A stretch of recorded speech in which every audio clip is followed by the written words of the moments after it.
तो जो कासिम शाह साहब ने जिस तरीके से उनके ऊपर तनकीद हो रही है, आपको नहीं लगता कि ये दुरुस्त नहीं है? देखिए, कासिम अली शाह साहब ने एक गलती की है। जब उनके मुल्क के साथ खिलवाड़ हो रहा था और मुल्क के अंदर खराबी पैदा हो रही थी तो वो खामोश रहे, नहीं बोले।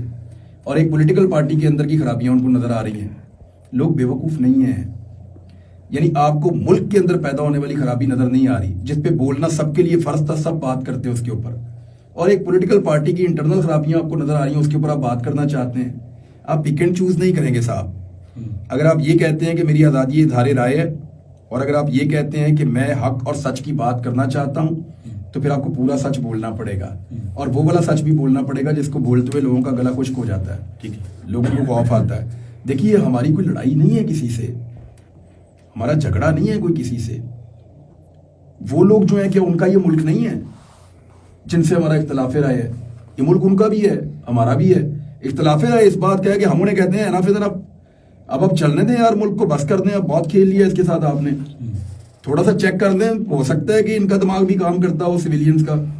हो सकता है ये भी बेचारे मुल्क चला लें कोई थोड़ा बहुत।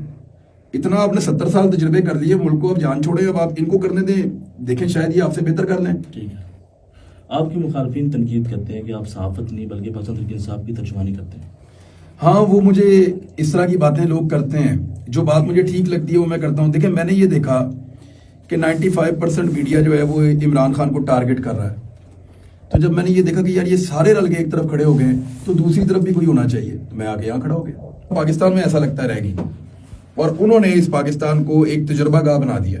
हर 2-3 साल के बाद उनको एक नया खिलौना चाहिए होता है खेलने के लिए, और जब दिल भर जाता है तो फिर एक नया खिलौना चाहिए होता है खेलने के लिए। इस तरह के तजर्बों ने इस मुल्क को यहाँ तक पहुंचा दिया है। पाकिस्तान की कौम ने सीख लिया है। पहली दफा ऐसा हुआ है कि लोगों को समझ आ गई है कि इस मुल्क के साथ क्या तजर्बा हो रहा है। लोगों ने सीख लिया है, लेकिन जो तजर्बाकार है उन्होंने अभी नहीं सीखा। उम्मीद करते हैं कि उनका सॉफ्टवेयर अपडेट हो जाएगा, वो भी सीख लेंगे। कन्फर्म है?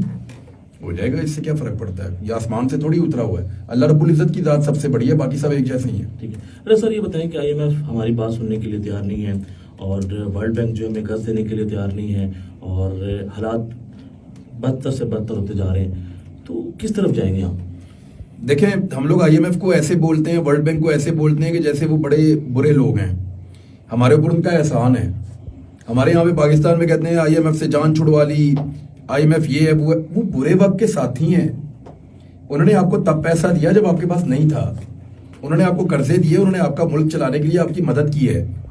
यानी अगर आप एक गांव में रहते हैं और आपके घर के अंदर राशन पानी नहीं है, गांव का कोई आदमी अगर आपकी मदद करता है, तो आप उसके एहसानमंद होंगे, या आप ये कहेंगे कि ये तो बहुत बुरा आदमी, इससे जान छुड़ानी है मैंने। और जो आपको पैसा देगा वो सबसे पहले ये देखेगा कि क्या आप वो पैसा वापस कर सकते हैं या नहीं कर सकते।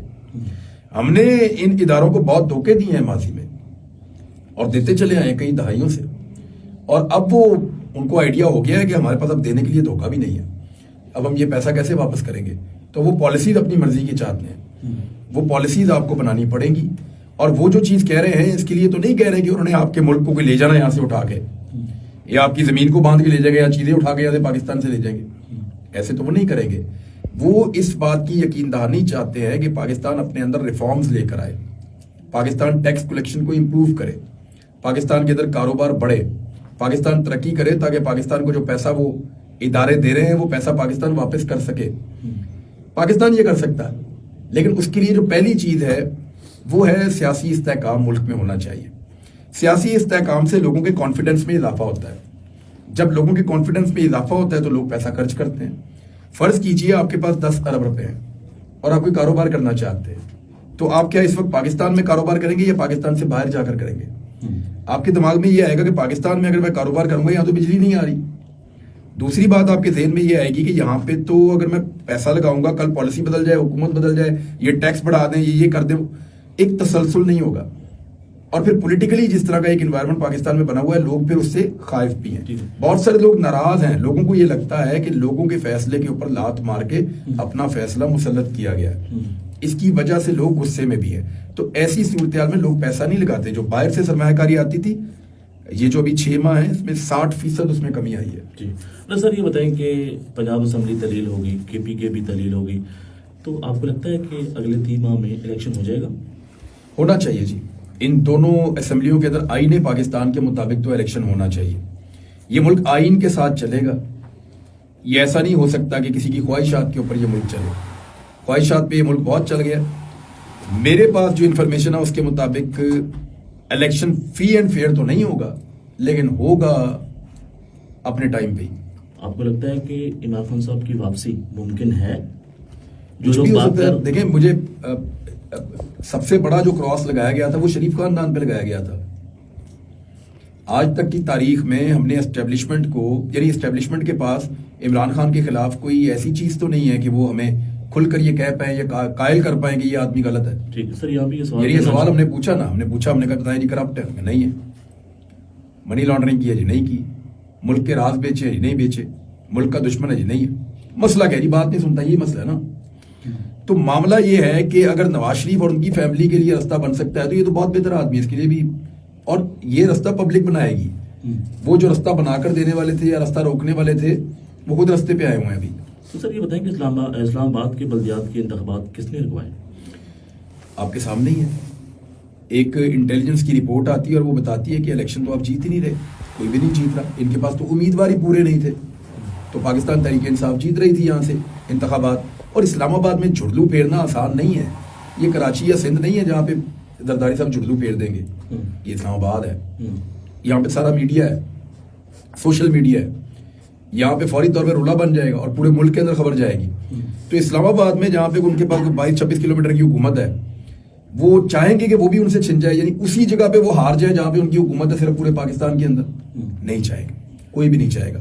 तो इस्लामाबाद के अंदर इस हुकूमत ने एंड टाइम के ऊपर एक टेक्निकल रीजन बनाया, और आपको पता है फिर इलेक्शन कमीशन इस हुकूमत के पीछे पीछे ही चलता है। अच्छा सर ये बताएं कि इमरान खान साहब ने बयान दिया कि हम ये चाहते हैं कि काफ लीग जो है पीटीआई में शामिल हो जाए। आपको नहीं लगता कि मुस्तकबिल में जो काफ लीग है वो ग्रुपिंग बना सकती है जो साहब, तो इससे नुकसान नहीं होगा पीटीआई का? नहीं, ग्रुप पार्टी के अंदर अब वो रहा नहीं, उसमें हो नहीं सकता, आईनी और कानूनी तौर पे नहीं हो सकता। आपको एतमाद का वोट वहीं देना पड़ेगा जहां आपको कहा जाएगा। अदम एतमाद में आपको वही करना पड़ेगा जो आपको कहा जाएगा पार्टी लीडरशिप की जानिब से। इमरान खान साहब पार्लिमानी लीडर अपना बनाए और ये उनको करना पड़ेगा। पार्लिमानी लीडर उनका अपना होना पड़ेगा, जो फैसला करेगा कि जनाब पंजाब के अंदर या वफाक के अंदर हम ये चाहते हैं और इस तरीके से हम करेंगे। तो जो उनका पार्लिमानी लीडर होगा वही जो डिसीजन लेगा, सब उसके पाबंद होंगे। अब अगर तो खिलाफ होना है तो इमरान खान के खिलाफ कम से कम भी 51% लोगों को होना पड़ेगा। 51% बंदे तो नहीं टूटते मेरे ख्याल में। तो सर हर उस चीज की जो आपने की हुई होती है वहां पे माजी में हमें कीमत चुकानी पड़ेगी, लेकिन इंशाल्लाह पॉजिटिव हूं मैं, पाकिस्तान के हालात इंशाल्लाह ठीक होंगे। लेकिन जो कुछ जी नाज़रीन, आपने गुफ्तगू सुनी है।